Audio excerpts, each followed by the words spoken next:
So here I am preparing myself for one of these, a 1992 little Chevy S10. This is not something I would typically work on, but hey, we got to pay the bills. We got a new shop. That's what we're gonna do. So anyway, going over this is a very basic diagram. The fuel gauge here, fuel pump and sender. All I'm really worried about is basically it's just a single wire. There's a resistor. We got ground. That ground is shared. We see one side of the resistor, that's your sending unit, going directly to the fuel gauge. The other side of that resistor is going to ground. So what I did in preparation of this is in my mind, I'm going to access the fuel sender. I'm going to access the fuel gauge. And then I'm going to plan on wire testing in between.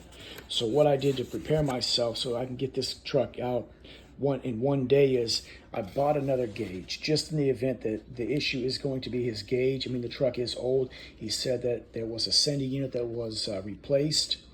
So this is what I've done. With a basic understanding of his system, it operates at 10 to 90 ohms resistance. So I essentially wired it. This is going to require a power and a ground for it to work. You can't just run the resistance to it. It requires power and ground. So I've set my decade box to 40 ohms.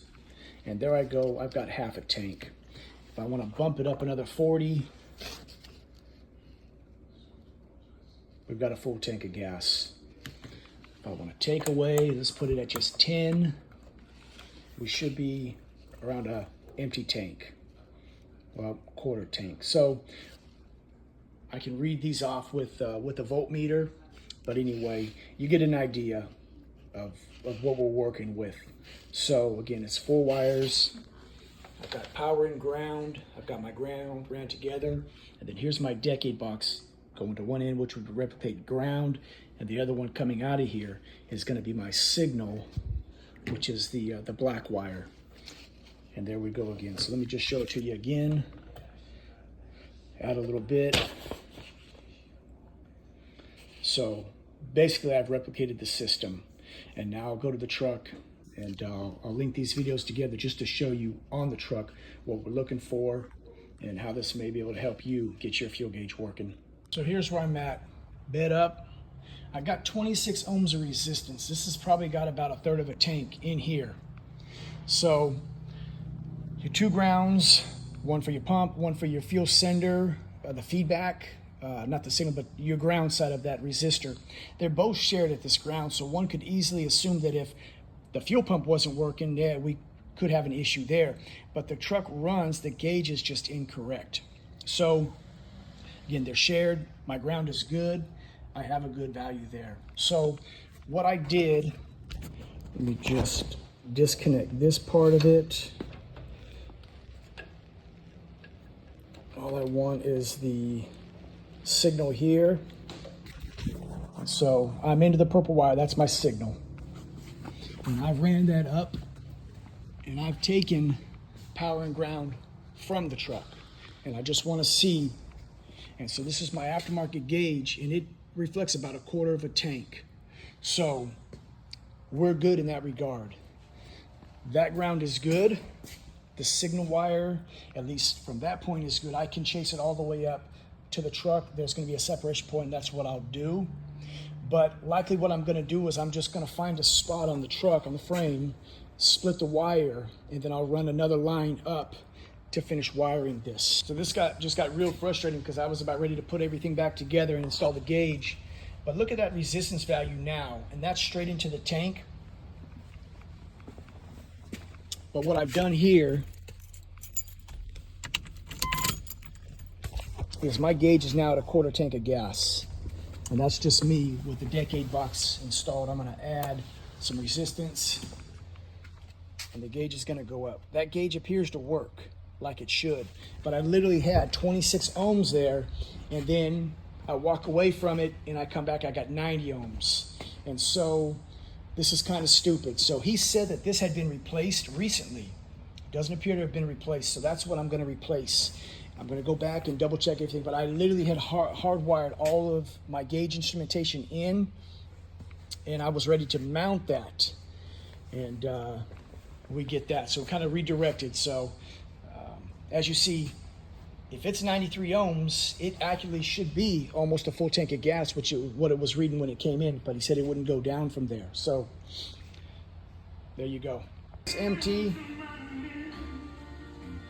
And there's full. Should have been like only 90 ohms full. But anyway, I'm just gonna move this slowly, going down.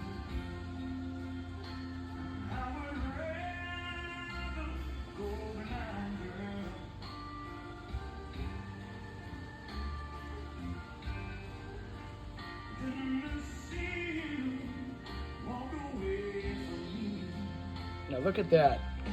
And I'm just holding it in that low position.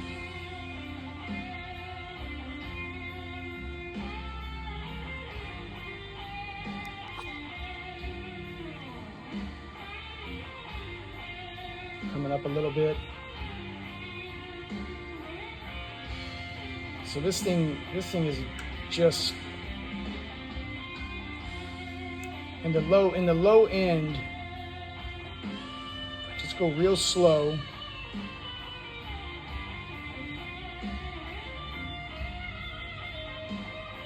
Yeah, it's just kind of funky. So I could imagine that when it's moving around, if I'm just gonna hold it in a spot right there. Truck moving. I'm sure there's a sweet spot for it. Yeah, I mean, it's tough to say. Without a known good one to play with. So what I've done, just because this is kind of funny style, I want to cover my bases with this one. So I've wired it to where this is now my new gauge, but I can simply unplug it and reconnect this line. This line goes to the instrument cluster. So I've got options here. Made it as clean as I could, zip tying it all the way up, securing it away from this line here. And then I'll finish up in the truck. There's my harness here. It's ready to go. Just gotta find a nice, neat way to mount the gauge, hide the wires, make sure nothing is, gonna pinch. I've got these piggyback fuse assemblies, if you can see it there, that are gonna work just fine for me. I've got two of them in there. One is for the lights, and one of them is for ignition power. So, covering my bases on this one. Now I'm waiting on a fuel sender. So here I've bench tested another unit. Empty, full. This one's much better. We should be good with that. However, it's got the wrong connector. So I've got to cut and splice. That's a female connector. The truck has a female connector. I got to splice in the old one, the male connector. And then I'll see what the display does. Okay, so we're all good. I'm going to disregard that. Value changes once the system is connected. We're on empty, dead empty. And let's bring this thing up to half. Gauge is coming up. Full.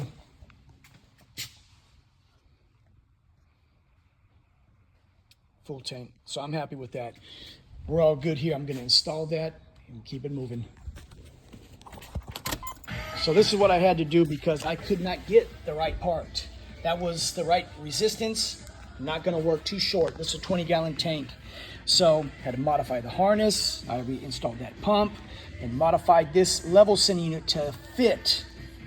Grounding it there to make it work. So full, empty.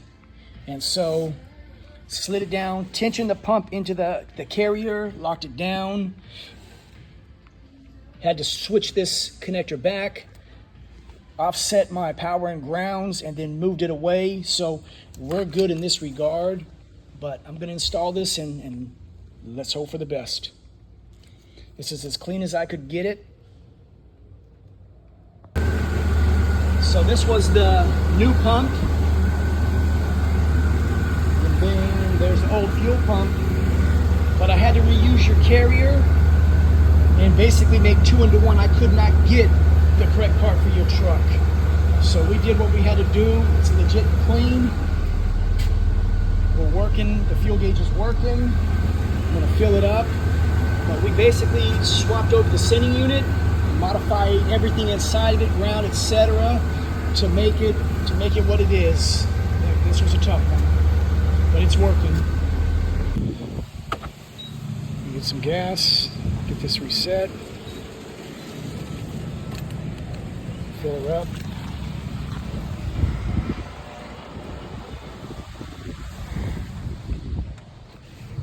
Let's see what this gauge is going to do. It shouldn't take a whole lot to get it full.